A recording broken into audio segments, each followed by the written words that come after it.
I do that? The group over here. I'm not shooting. Don't worry. Don't worry. I stand up for you. No. You get a lot of requests today. Don't shoot the face in the back of the head.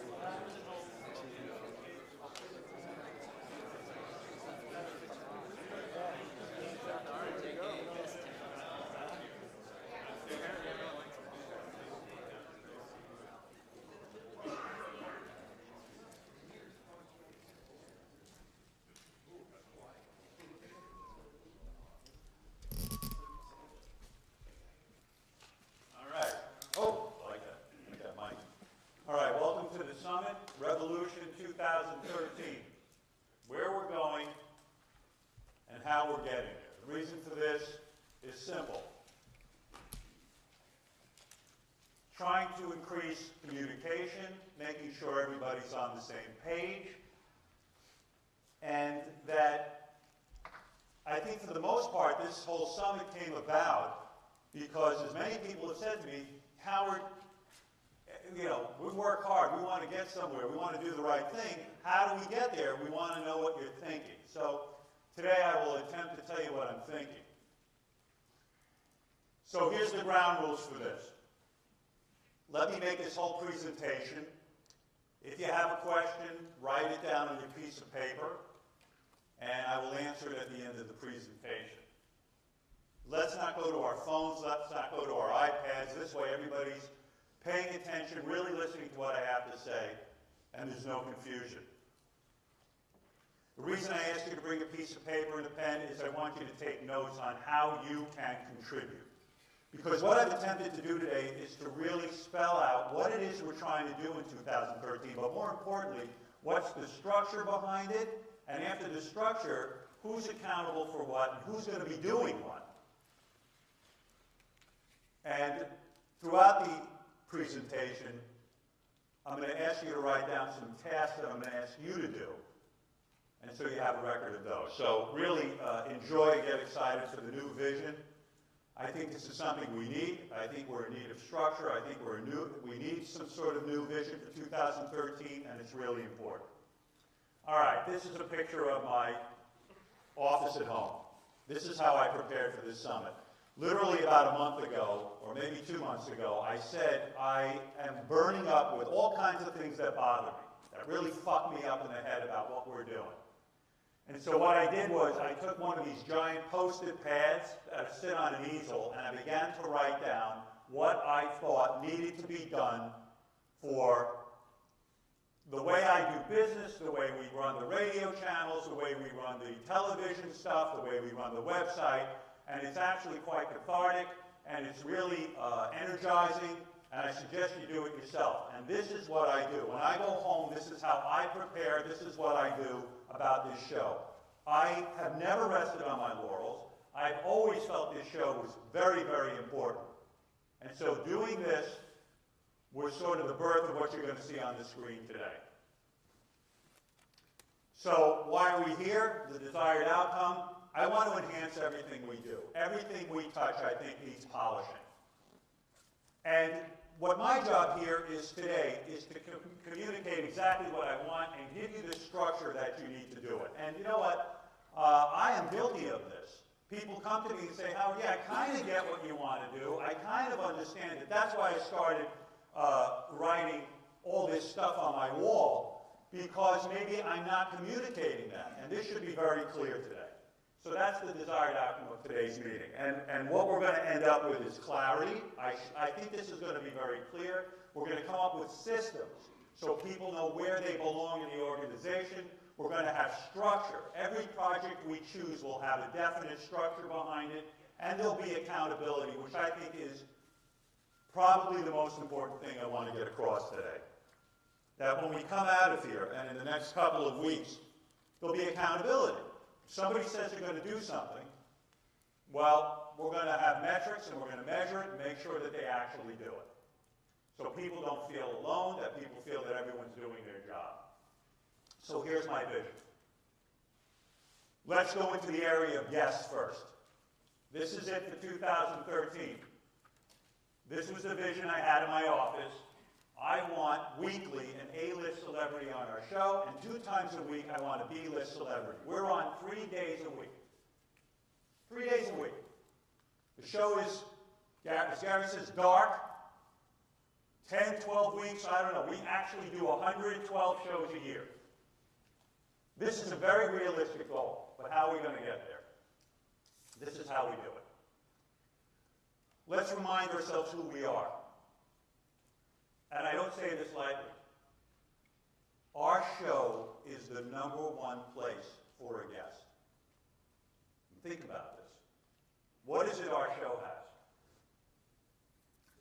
23 million paid subscribers. Who the fuck else has that? We have people who pay to hear a radio show. We had Jewel on today. We go deep into an interview. The woman had an hour. We plugged her new album several times, at least 10 times that I counted. We talked about her life. We had her play, we did a bit with her. We played a song that I wrote. The audience loved it. I know that, I'm judging it from Twitter, the email. She was endearing. She got her plugs. She reached paid subscribers, people who actually have money in their pocket. And we know that these interviews are very effective. Celebrities tweet, gee, best interview I ever had. Fans tweet, they send in emails. Gee, you know, I didn't like Jewel so much, but I heard her on your show, and she was fantastic. We've had people like Billy Corgan come in, their album goes into the top 10. We've had books that have gone into the top 10. We're pretty amazing. But nobody knows it. We're now on satellite radio, and now that we're in satellite radio, we're in sort of our own little protected bubble. But what's happening is people are forgetting that this is the best fucking medium for any guest to be booked on, whether they're in the field of books, whether they're in music. Look at what we do for guests. We have a news department that actually promotes them after they're in. We play their shows over multiple times. Who is doing this? But who is communicating this to publicists? If I'm a publicist, I'm not sitting and thinking about the Howard Stern show. I'm thinking about some other fucking show that I see on TV. I'm not in the world of satellite. I don't have satellite in my car. I'm not thinking about satellite. We better start fucking telling publicists and everyone else who we are. All of us, this is all of our job. The theme of today's meeting is, this is everyone who's sitting here job. Not just mine, because you know what? If this show isn't here in 3 years, you don't have a fucking job. We should be blasting it on Twitter. We need to spread the word virally. We had a guy come in who had something called the Ugly Act, the dumbest, stupidest idea on the planet. He walked out of our show, all right, maybe not a millionaire, but 100,000-aire. If that isn't the greatest success story in the history of radio, I don't know what is. And who the fuck knows about it? Well, the people in this room. Does Madonna's publicist know about it? Probably not. From now on, we share all of our success with the world. We're going to get the word out in 2013. Billy Corgan's album went into the top 10. He was off the radar until us. You know this. This is fact. Billy Corgan was off the radar. He came on our show, and he sold albums. How does every record company in the world not know about this? Because we're not telling them. We're not doing our jobs. People beg to get on her show, Oprah, because they think she sells books. They think she sells records. Bullshit. Yeah. Okay, great. In some demos she does, but not in the world of rock and roll. Somebody puts out a rock book, whether it's a rock record, We're the place to go. Publicists don't think about us. They don't care about us. Some do, most don't. We get the same results from people, only we don't have a book club to track it. Now we're going to start tracking our successes, and we're going to get them out to the world. How are we going to do it? We're here at Sirius. Probably as a radio show, this is the first time in the history of radio, an organization this big. I mean, look it up around us. I worked at radio for years. I had maybe one other person working with me. We've got all these people. We also work at Sirius that has an art department, and they have a publicity department, and we're not using them. Now we're going to. We're going to have packets distributed to publicists with all of the information I'm giving you. We're going to become packet and marketing crazy in 2013. And we're going to build relationships with everyone's management. How can we not? We're in satellite. It's not the same reach as terrestrial radio. We got to get the word out.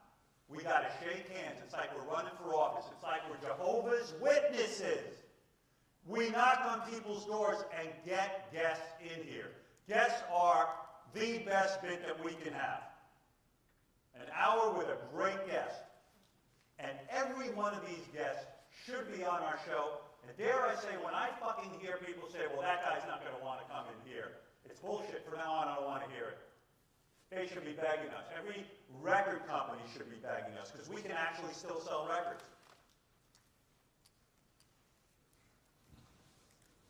Record labels need to know what we do. I've got walls of gold records attributing sales of these records to our show. And today we made Jewel current and relatable. That's money in the bank for a record company. We made Billy Corgan relatable to our audience. That same audience that pays for radio will pay for music and will pay for concert tickets. We are so valuable. Record companies should work with us. Record labels should be clamoring for us. And we're not doing our job. We're not telling anybody. I'm going to give you a story. This is a letter, an email my wife got from Jenny Hutt. You guys know who Jenny Hutt is? She does? Okay. Jenny Hutt does a show here on Sirius, for those of you who don't know. I think she has a team of one person, Jenny Hutt. This letter is not that effective in terms of what's written on it, but what it is, it says, Dear Beth, hi, my name is Jenny Hutt, and here's what I do. I have a show coming up on Sirius. I'd love to have you as a guest. Here's the concept of the show. We're looking to interview you on a treadmill. That's our idea. It's called The Treadmill Show. It's kind of a cute idea, and we're doing this. And here's a sample of questions that we're going to ask you. By the way, Sandra Bernhardt's done the show. We'd love to see you. Well, fuck. I want to hire Jenny Hutt. You know why? Because a team of one is putting together this letter.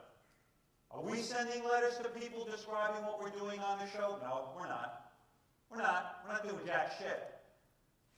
We make a call. Oh, I don't want to do the show. Okay, goodbye. What about a letter? This is the key to this whole thing. We all pitch in. This is all our show. I'm telling you, it's our show. Richard and Sal. If you think your only job is to make phony phone calls or to sit in a writing meeting with Fred, it's not. Write a creative pitch. News team. What's better for you guys when a celebrity, you can interview them, and you see them on the Howard Stern Show. It leads to news, it leads to ideas, and guess what? If the Howard Stern Show isn't here in 3 years, the news team doesn't have jobs. And I bet you guys this is the best job you've ever had. Pitch, it's a lot of fun. But you've got to help this. You've got to help too. Howard TV. You guys do great production. Why shouldn't it be that if someone says, hey, let's pitch Tom Cruise, why don't we have a couple of 30-second donuts, the best commercials, to show Tom Cruise who's done our show? Billy Joel, David Bowie, Julia Roberts, Paul McCartney. Where's the fucking commercial that we send to publicists? Don't have one. Lady Gaga did the show. We can't ignore something like that. We've got to use that. We've got to maximize it. So I propose that part of our marketing strategy, like Jenny Hutt who sends letters, Howard TV is going to be part of this marketing strategy. And they're going to be making some great pitches. Imagine Howard Stern and an Uncle Sam hat. Howard Stern wants you, and then show them the incredible, in 30 seconds, bam, bam, bam, bam, bam, the clips, this to that. Show them a production piece that tells them a success story like Billy Corgan's, and him selling those records. Where is the marketing push? Why are we not all involved? It's bugging the shit out of me, and I don't know why we're not. So we're going to tell publishers everything. We work with you to reach your goals. We give you multiple plugs. No one gives you as many plugs as we do. We sell records. We sell books. We sell product. We sell concerts. This is a major push for 2013. And then we begin to email people, and we blast them. And by blast them, I mean every month, our team, our core team, is going to make sure that all the key publicists, all the key management, artists that we can get to, are going to be contacted. No one is going to forget that we exist. We are going to be like Moonies. Leverage Friends of the Court. What do I mean by Friends of the Court? Whitney Cummings was doing jack shit when we found her. She was in clubs. She was going nowhere fast. Jerry Seinfeld had a show called The Seinfeld Chronicles that was about to go off the air. He used our show.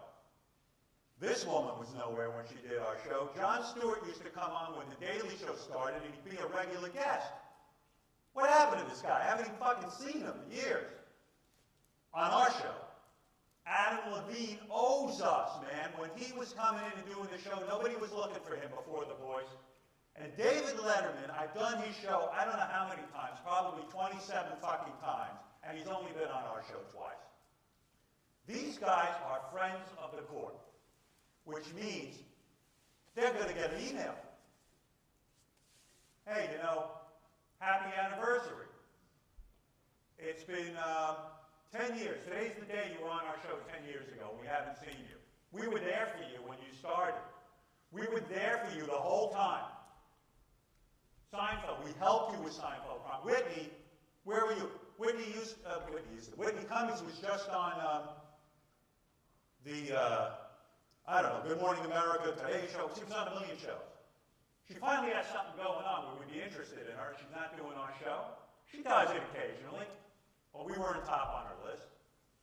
Jon Stewart is hotter than a pistol. Why is he not on our show anymore? Let's ask him. Let's invite him to the party.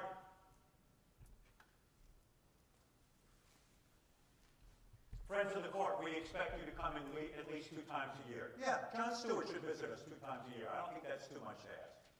I've done his show. We were once your marketing strategy. And now we need you to be part of ours. Payback. Where is the list of people who did our show, who we really helped?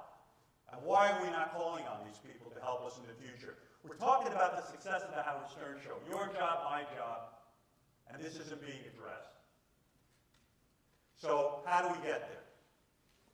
I'm going to put together a core team.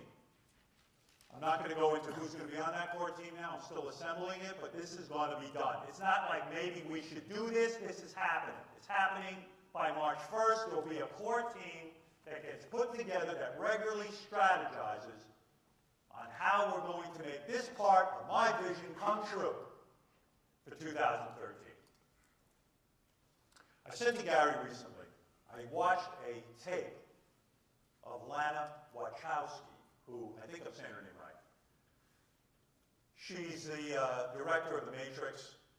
She was a man, she became a woman. The woman was fascinating. And I said, I think she'd be really good on our show, Lana Wachowski. Nobody's had her.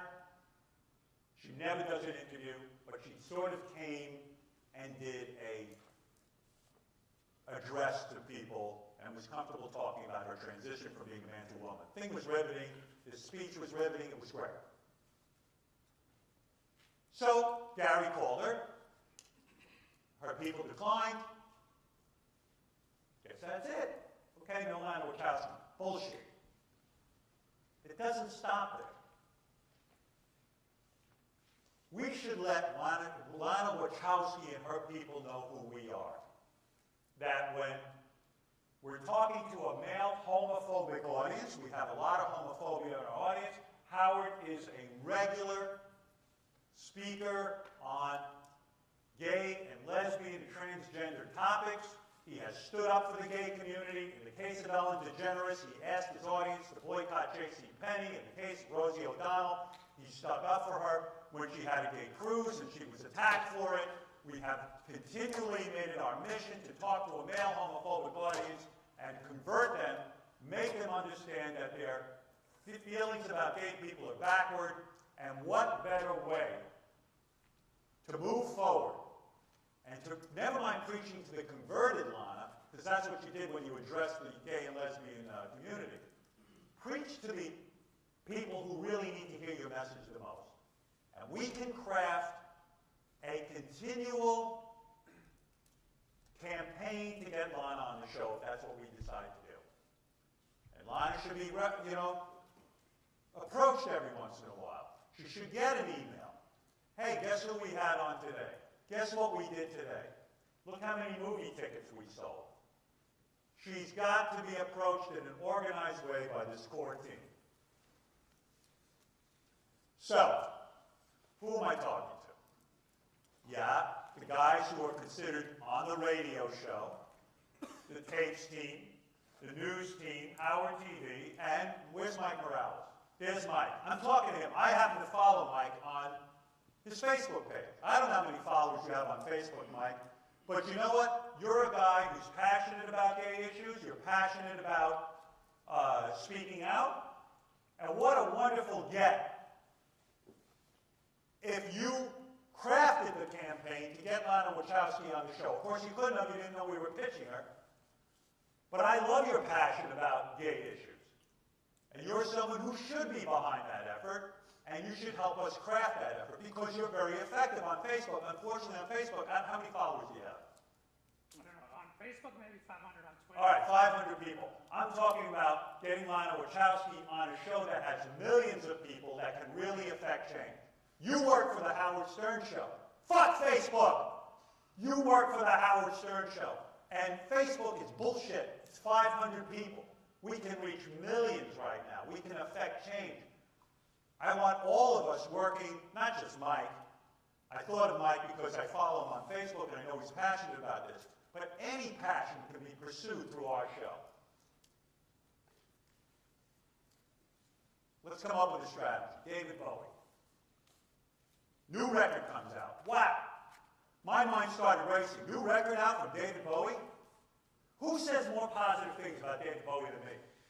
David Bowie, if he does an interview, will probably go on Letterman or some bullshit show like that where they don't say a fucking thing about David Bowie. I'm on here regularly talking about what a genius David Bowie is. Does David Bowie know it? No. How does David Bowie find out about it? Well, maybe he'll subscribe to Satellite. I doubt it. There's got to be an organized campaign. David Bowie's coming out with a new record. He did it by surprise. Boom! Our fucking team is on it. He gets the pamphlet that Sirius helped us create. He gets the Howard TV donut right away. He gets it. His publicist gets it. His record company gets it. His management gets it. Fucking Tony Visconti gets it. Because Tony Visconti, his producer, is a friend of our show. He's a friend of the court. We've done Tony Visconti on the show many times. We send those materials to Tony Visconti. We don't call up a record company or David Bowie's management and say, would you like to do the show? And then when we get our first no, we give up and say, fuck it, and we never have him on. Play him the tape of me. This is what we need to do. We need to have A-list guests once a week. That's how you get them. Neil Young, ongoing project. I know, I talk about, who's talking about Neil Young on a daily basis? What media figure? I can't think of one. It's me. I'm blowing this guy on the air every single day practically. Does he know it? Does he get copies of it? He should be bombarded. He should be able to go anywhere without this information. Now, when we were on terrestrial radio, this kind of thing happened organically. They'd hear about it. Satellite was a closed system. Howard TV, closed system. Neil Young should be able to shit without hearing somebody talking about me. Why didn't Neil choose us? I think I saw Neil on Jon Stewart. Now, this is me sitting back in that room. Remember that picture of my room and the sheets of paper? I kept writing shit like this down, to the point of seething with anger. Angry at myself, angry with this crew, because we're not doing this stuff. Now we're going to do it. He chose Jon Stewart over us. I guarantee you, Jon Stewart hasn't spent a minute talking about Neil Young on the air. John gave him one plug. Gave him one plug. Same when I watch rock stars go on there. One plug, and he's gone. But Neil Young doesn't have any, management's like, fuck it, Stern's dangerous, or whatever. Oh, yeah, they're not even thinking about us. We're not on their radar. We got to be on their radar. He doesn't know what we do. He doesn't know that we can offer him a live concert at one of those things that they did for Bon Jovi yesterday on Sirius. We can leverage using all of Sirius with a recording of us. We bribe them. We offer them stuff. We find out what appeals to them. We have to become part of their marketing strategy. That's what professional organizations do. We say to them, what do you need? Here's what we think we can offer. Eddie Vedder's never done my show. I talk more about Pearl Jam, again, more than Jon Stewart, more than David Letterman, more than Jimmy Kimmel. Eddie Vedder, no, we can't get him. What do you mean we can't get him? We know Natalie Main. She's a friend of the court. Let's get the materials to Natalie and say, would you pass these on to Eddie personally? Play tape of me on the air talking about Eddie and singing along to Jeremy Spoke. Show a tape from Howard TV. I think the video is strong, of the lead singer of Soundgarden, that guy when he was on. Those guys respect each other. Someone's got to sit down and think this through. And we're going to be doing that in 2013. So, Kevin Bacon was on. Kevin Bacon, I'm reading the tweets. I wasn't going to watch Kevin's show, but now I am. I really like him on the Howard Stern show. Well, why wouldn't every publicist in the fucking world receive copies of every tweet? With tons of tweets, tons of email. Fred compiles this email all the time. All this positive stuff that comes in should be put on a very attractive-looking flyer, folder. Jenny Hutt does it. She doesn't have all these people in her. She wishes she had half of you working on her show. All of those tweets about Kevin should have been sent to every major publicist in the country. Look what's going on for Kevin Bacon as a result of our show. They don't know about this stuff. Letterman, Leno, Fallon, Kimmel combined don't have as many listeners. Do you look at the ratings? They're crowing about The Tonight Show. The Tonight Show has about 2 million viewers.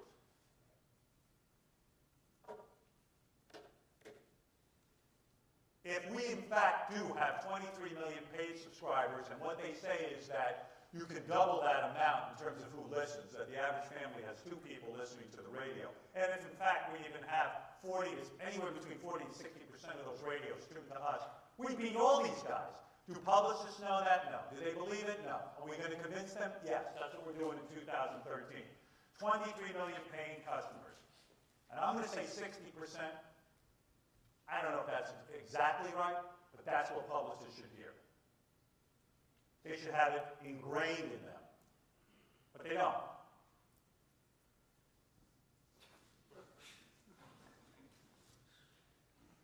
So you fucking love Brad Pitt. Big deal. What good's that doing me? You said it on the air.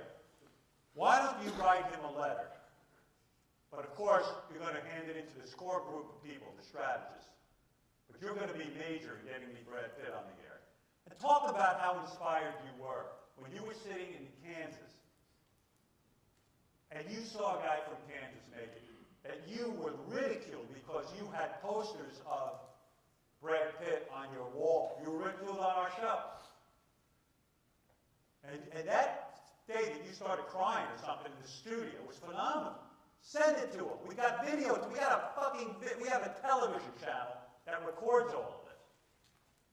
Brad Pitt should see that. And you should write him and say, Mr. Pitt, I need you to come in here and defend me. I want you on the show. And our core group of strategists are going to get that letter to him. Look at what we have at our disposal. Think about it. We have a complete archive of memorabilia, of newscasters saying, forget our Howard 100 Newsers app, I'm talking about the video archive contains video of newscasters around the country.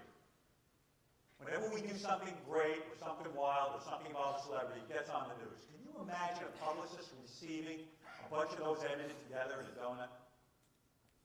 Today, so-and-so was on the show and boom, boom, boom, boom, boom. Whoa, what's going on with the Howard Stern show? I get these videos, but no one else is seeing them. We have newscasters around the country talking about the Howard Stern show. Even when Howard Stern signs with America's Got Talent, it was major news. Let the publicist see how important that is. We have an articles archive. We can pull and make these pamphlets up, these email blasts. If people would go into the archives, they'll have everything. Tracy takes this stuff and organizes it with Chris. We have, what a great clip from Private Parts. Remind people that it was out there. Part of the video presentation that Howard TV should be putting together includes the movie Private Parts, a little something to be broadcasting, into the various guests we have, into the various TV shows around the country talking about us. You know, recently, I was watching a tape, Rachel Ray's in there. I was listening to the Howard Stern show this morning, and I heard Kevin Bacon on there, and blah, blah, blah. Whoa! That's hundreds of thousands of dollars of advertising for Kevin Bacon. Wendy Williams on a regular basis. I was listening to my friend Howard, and he said this to so-and-so. This goes on day and night. Us Magazine almost every week quotes something from our show. That should be lifted and turned into a PR piece. Come on. Look at the news we're making here from satellite, and these guys who are in control of these guests don't spend a minute thinking about us. So your boyfriend, Rush Limbaugh, you're passionate about. He's not. Okay, but you enjoy it. You've been attacked on this show. You are the guy who says, I'm the lone conservative voice on the show. In a sea of liberals, Mr. Limbaugh, I want you to know I've been fighting the good fight. What dramatic radio would be if Rush Limbaugh showed up on our show? It will make news all over the place. More news, sales for Howard TV, ensuring your job, sales for Sirius Radio, and great radio for us, ensuring all our jobs. You should be marketing that campaign. Mr. Limbaugh, I can't fight this fight alone. It would be legendary radio if you came on the Howard Stern show. What do you say? Let's plant the seed. It would be great. I would love to interview Rush Limbaugh. It would be great, and the media would love it. And then more media attention, more blasts out to publicists, and we become the place that not only is talked about, but that becomes the place that publicists, management, they know who we are. They're getting all of this information. They're like, hey, maybe we should go on the Howard Stern show and take a chance. Here's your letter. Take these maniacs on with me. Send a short video of your classic arguments. Yeah. I love when you get on and you argue passionately. Why shouldn't Rush Limbaugh see that? Go, hey, you know what? This might be kind of fun. I'm gonna walk in here. There's my angle. I'm gonna come in and defend Scott DePace after all these years. What great radio. And guess what? You got a job. Howard TV is going to be around. Because I don't give a fuck what anyone says. If people start hearing that Rush Limbaugh was on there, they'll want to see it.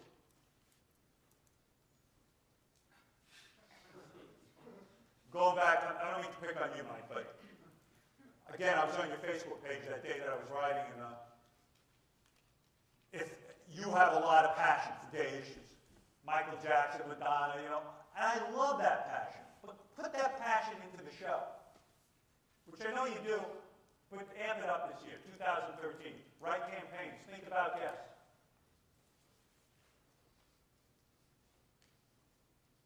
Every one of us. So I get a letter from Ratso the other day, the guy who worked on my book with me, and he says, I'm writing a book with Mike Tyson. And I immediately get on the phone to Gary. I go, Gary, let's book Mike Tyson because Ratso says Mike Tyson wants to come on the show. We've heard this before. Gary calls, long story short, okay, Mike wants to do the show in a couple of months. We've heard this before. So he's sort of booked. It sort of looks good. And I can sort of tell you that ain't going to happen.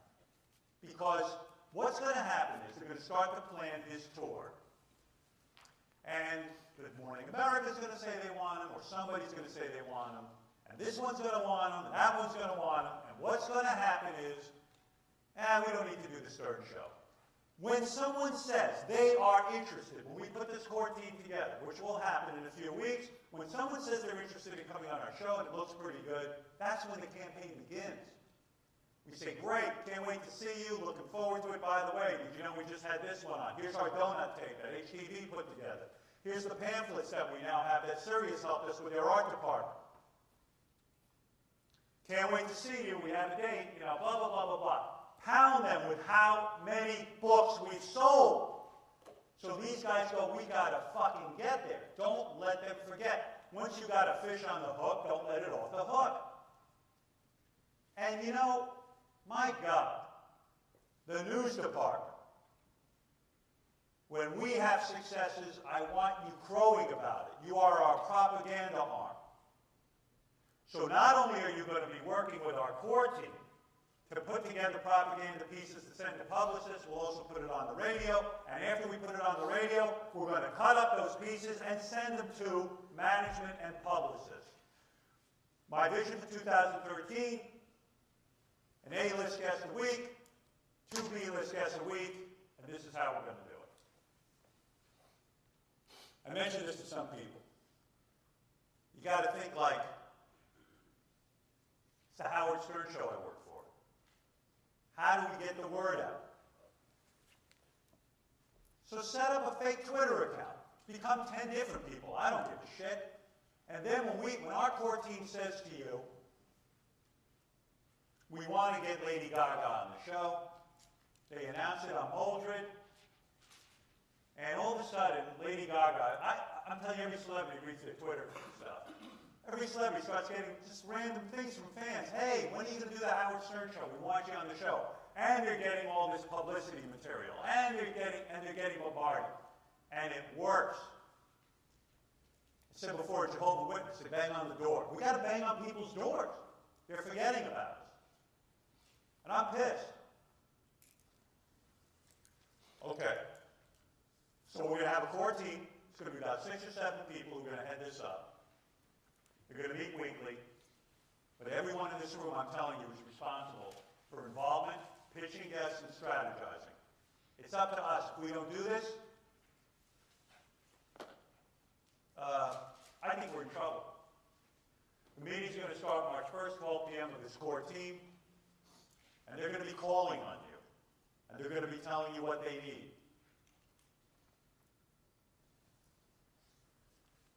This is what this team's going to have. You will be having call clinics. What does that mean? That means when we start making calls, we're all going to sit in. We're going to hear what they have to say. We're going to have weekly publicist lunches, touching people, looking at people, pitching people, and whining and dining them. We will actively pursue A-list guests for tracking. So I'm not just talking a good game. There will be systems in place to track what you've done. Have you helped this effort? Have you really made some sort of contribution? Well, I'm going to get a sheet, just like with Mildred. On the monologue stuff, I get a sheet. I know who writes the most jokes. I know whose jokes I use. I'm going to know everything about our business. Nothing will escape me. So this team will have brainstorming sessions outreach campaigns based on whatever industry that person happens to be in. If it's, we're gonna tailor to that person's industry. If they're selling a book, if they're selling a record, we will tailor-make that campaign, and the outreach will be tracked. We will know when the last time is that we approached Lady Gaga. Everything will be tracked. So if you're not doing your job, we'll know.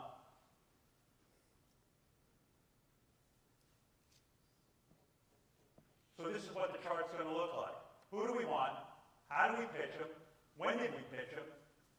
And when are we going to touch them again? So this core team that I put together will track that way. I want Tom Cruise. When's the last time you pitched him? When did we touch base with his management?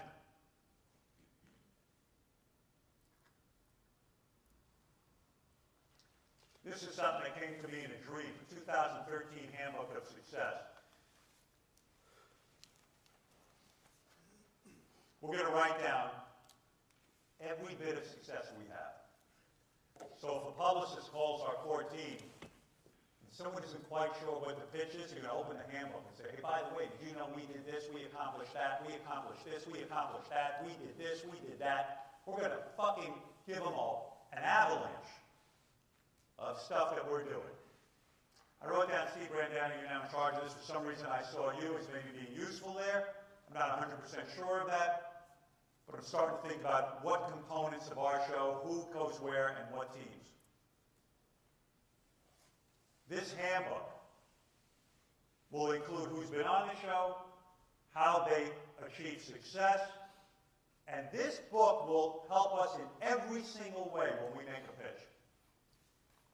And that's going to be done. It drives me nuts that we work at this company that has all of these resources. We're not using them. They've got a booking department, they've got an art department, they've got a promotions department. We got to engage with them. We got to be able to say to an artist, we're not only going to put you on here, but maybe we'll get you a concert. Things between Sirius has treated us in a very odd way, but we're gonna fix that. You know, I've heard Scott Greenstein say, "Oh, why would we put them on your show? Like we're the enemy." Right, Gary? There was some comment made. I forget who the artist was. Why would we put them on your show? Well, what are you fucking high? You put them on our show because we're the only channel anyone's listening to. So we're going to begin using their booking department. We're going to use their art department for sure. All right. So those are our guests. Here's the next thing. So now we've gone to a lot of trouble to get a guest. We've put together a core team. We're trying to get everyone in here. I finally get the fucking publicist up here who controls about 10 to 20 acts that we're trying to get up here. We finally get the artist up here, and they walk into the fucking radio station, and we look like, some people around here look like zombies from Walking Dead. We look like a college radio station. We look like we have homeless people working here. And I got to tell you something, it's off-putting and scary. We got to work on our appearance. Monday, Tuesday, and Wednesdays when we're on the air, if you're walking through the halls and you're going to be seeing celebrities and you represent this radio show and this core team has worked for 6 months to book someone, and then the publicist walks in or the management walks in and they look and they go, oh, this show is so gross. This is their feeling. Oh, look at them. They look like bums. They don't know what they're doing. You've just blown it for me. And you've blown it for yourself. So what I would do is I'm going to just tell you, go the fuck home and go get dressed for work. And I'm not saying we're a suit and tie organization, not everyone, but you know, Jason, I commended you for looking better at work, and I appreciate it because you are in contact. People see you in the halls. Gary, you too. Will always dresses well. I mean, he greets people. He's wearing a sweater. This guy looks put together. You guys, we don't work in some far-off place. The guests come through and they see you. And if you look like you're a fucking goddamn bum, I am telling you, you will scare people away. I can't tell you how many shows I've done where I'm a guest and I walk in, and whether I like it or not, I evaluate people and I go, wow, this looks like a fucking dump. It's like a college station. I went to do Jon Stewart. They looked a mess. His writers were hanging out in the hall. It's really intimidating, and I didn't feel good. I didn't have a good vibe. I probably wouldn't go back, just based on that. So we've got to think about our image. Uh-oh. The server name or address cannot be resolved. Help. Okay. Oh, thank you. God bless. Monday through Wednesday, especially guest days. You got to look put together. You just got to. You can't scare off my guests. You can't do this to this core group. If Scott DePace happens to write a letter to Rush Limbaugh that has been crafted, honed, put into the core group's hands, we've waited 6, 7 months, we've worked this guy to death, he walks in, and he sees, I'm not going to single anyone out, there's a couple of people around here, you just look fucking scary and not put together. And this goes for everyone, including me. Upgrade your appearance. No schlubby dress. No bum homeless look. You got to look nice or I'm going to send you home. That's it. I need your help on this.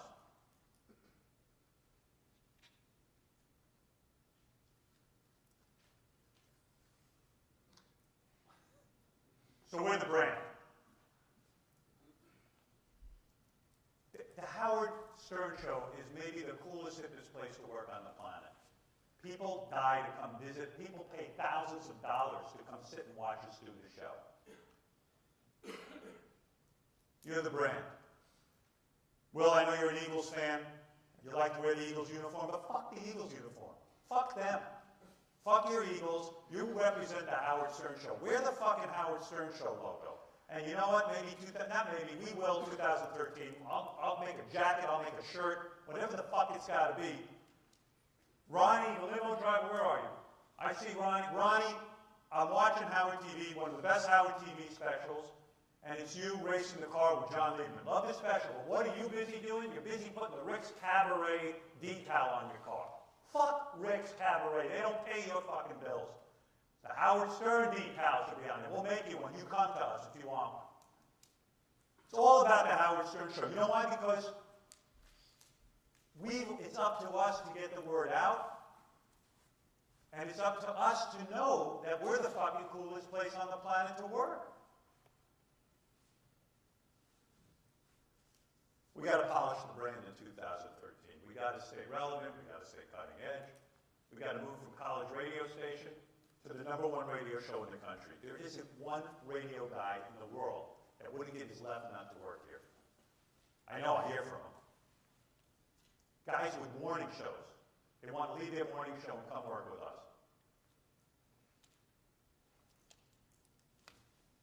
Our green room embarrasses me.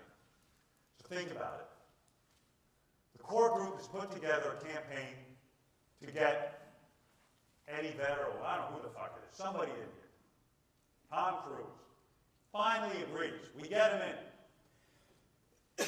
And our green room looks like a dump. We're going to get rid of that whale drawing. We're going to start putting up pictures that show us off, gold, platinum records that we've helped sell, awards that we've won. We're going to change that green room. We're going to change the entire compound. We're going to clean it up. Everything hanging on the walls will promote our success. Tell the story of our greatest moments. Gold records, broadcast awards. Where are our tellies? Okay, we paid for them, but so what? Most people don't know that. Where are they? Who has the tellies? Do we know? You got them? Oh, no, I've got some for me. We all have them. You have them? Bring them in. Okay, you can have them. Hang on the walls.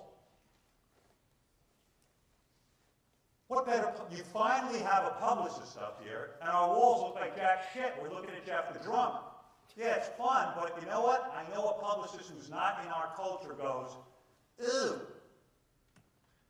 He's gross. This show's like weird. Whatever. Who knows what's in their head?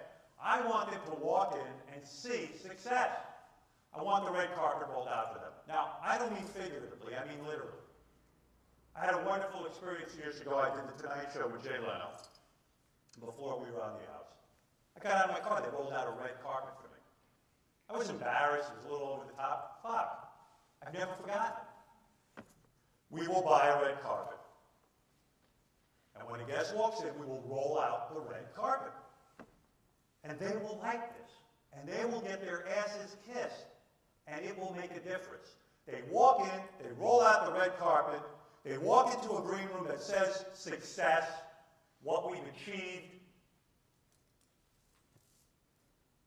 Hey, it's pretty cool. They get a breakfast. Oh, this is suddenly like real-time radio. Like, this is a big deal. This is a pretty good place. I mean, we are acting now like they're doing, like they're doing, we're doing them a favor. They're doing us the favor. And they get bombarded with Howard 100 News. And they get bombarded with Howard TV and the camera. Now look, I can't tell you, I went over to CNN to do an interview with Piers Morgan. I go in, I agreed to do a 1-hour interview with him. I thought I was being pretty gracious. Ralph was with me, he can tell you. I walk in, and they got a camera on me. I haven't done hair, I haven't done makeup. And I don't want to be filmed out. I don't want to be video. But then again, I'm going like, I don't want to be a dick, so like, okay, I'll let them video. Nobody's asked my permission, and I'm aggravated. I'm really pissed. I'm never going on the Piers Morgan show again. It has nothing to do with Piers. Piers was great, the show was great. I don't want to go through it. We are not looking at our business life from the perspective of a performer. When Jewel walks in, and if she hasn't put her makeup on, or she's just fucking feeling premenstrual, she walks in, and we got the camera there, Howard TV, Lisa G, I want to interview you, blah, blah, blah, blah, blah. I mean, fuck you. I'm never coming back. Not coming back. I wouldn't come back. I'm telling you, I would not come back. I've been interviewed all over the place. So I'm real fucking edgy. I'm real touchy about this shit. When I do Letterman, I am never photographed ahead of time until I'm ready. Now, it's a different story if our core team says to the publicist or the manager, whoever's coming, hey, we do have a TV show, we have a news department, would it be all right? You never approach the celebrity, because what happened to me appears, they came up to me, they go, Howard, would you mind if we talk to you on camera? And you know what I said? No, it's no problem, because I don't want to be a dick. I can't be tagged as the guy who's a dick. They didn't go to my agent who was with me, because they know the agent would say no. We've got to be aware of the experience of somebody coming into our station. It's got to be the full experience. The red carpet comes out. There's no scary-looking, fucking college-looking guys walking around the halls who look really kind of threatening, who look like college kids. There's food. The halls look great. Awards. Wow, look what these guys have accomplished.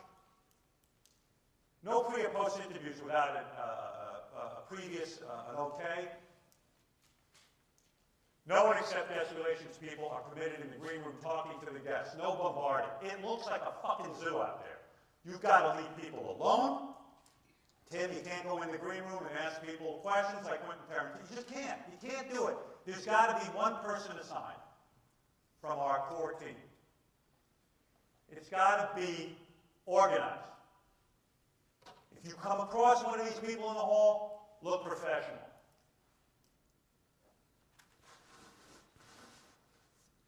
Here's where we fall short.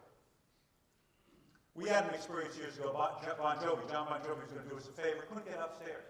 Couldn't get in the building, and we said, fuck you guys. He tried to get in once, second time he gave up and said, fuck you, he was pissed. Who the fuck are we?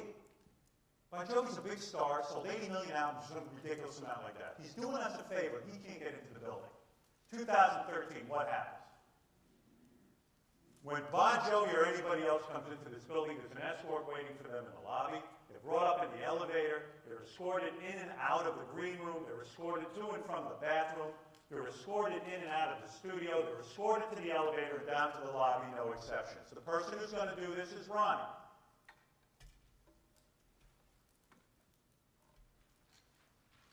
When I left the Jimmy Kimmel Show the last time,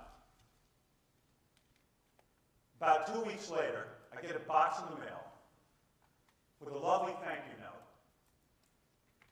Picture of myself and Jimmy, framed the Jimmy Kimmel Show, and a beautiful note. I was impressed. I was like, wow, what a nice memento. And Jimmy's now always sitting on my desk because I like the picture. Job done. Publicists, management, talent get flowers, a picture, a thank you, a note, something. We're doing this in 2013. Not maybe, we're doing it. Not only do we have to work the celebrity, we have to work their management. That's the key to achieving our goal of an A-list guest every week and 2 B-lists. If a publicist is treated like God, they don't just represent one person. Who are we kidding? Look at the note. Dear Howard, thank you for joining us. It was a pleasure to have you on JKL. Please come visit us again soon. All the best. Jimmy and all your friends at Jimmy Kimmel Live. Jason already takes a picture. If a publicist says after an interview, hey, can I go in and get a picture with Howard? Take the picture and send them the picture too in a frame. We're going to do that. We're behind, man. We're falling behind. And we've got to do stuff like this. And you got to think, you know what? You got to just think of everything. When I came up with this presentation for you, I was up till 2, 3 in the morning every fucking night because I was so pissed that we're not doing this shit. We respect the publicist. If the publicist says the interview is over, Gary, I did this with you today. When Jules' publicist said she has to leave, I ended the interview. Why? I want to respect her. Or him, I don't know who it was. I want to respect these people. I want to say to them, we're pros, and we want to work with you. And now you'll have a relationship. Publicists get treated nicer or better than guests because they're the ones that control this campaign we're on. When they're sitting in the green room, they're going to see a beautiful green room. They're going to be comfortable. They're going to be eating. They're going to be looking at our awards on the wall. They're going to go, hey, this show's pretty fucking cool. And by the way, when I told them that I had to leave, they listened to me. I like these people. Refreshments, elegant follow-up and thank yous. When is the last time we thanked a guest for coming in here? Probably never. It's not going to happen anymore.